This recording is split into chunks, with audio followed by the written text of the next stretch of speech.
Alright, I just got done doing the bushings on the GL450, and these are the rack mount bushings. And how you can tell your rack mount bushings are gone is you move the steering wheel left and right, and the car doesn't change direction, and if you look underneath you can see the whole rack wobbling.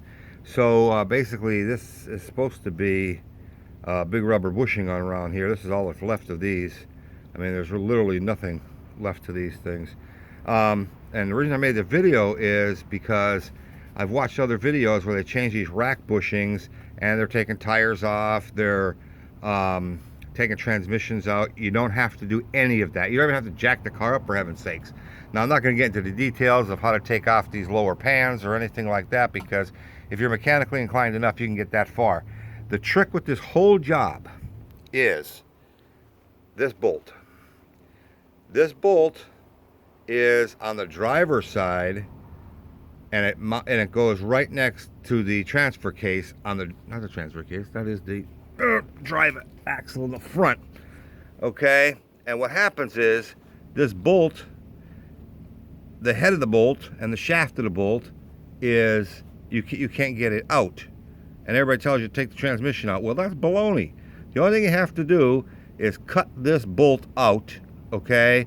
And then just go to Ace Hardware and get yourself an M10 by 1.5 by 90 millimeter long bolt to replace the one you cut.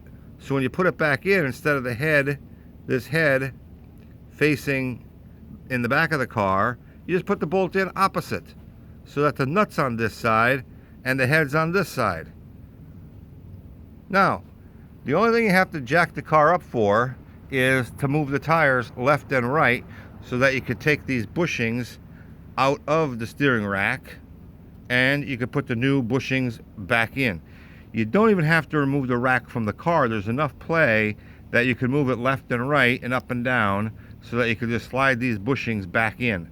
So I'm telling you, unbolt this, and it's we need 5/8 or 16 millimeter to get the bolts out. Oh, and one other thing, when you get this M10 by 1.5 by 90 over at Ace Hardware, there's going to be a difference because the head is going to be a different size.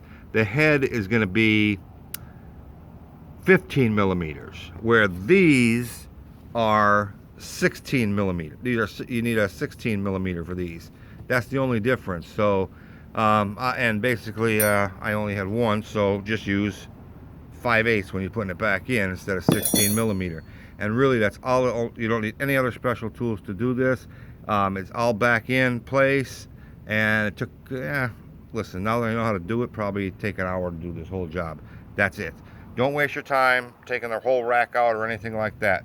It'll pop out, and get yourself some soap. Put a little bit of soap on the the new ones, and they'll slide right back in to the rack, and you're good to go.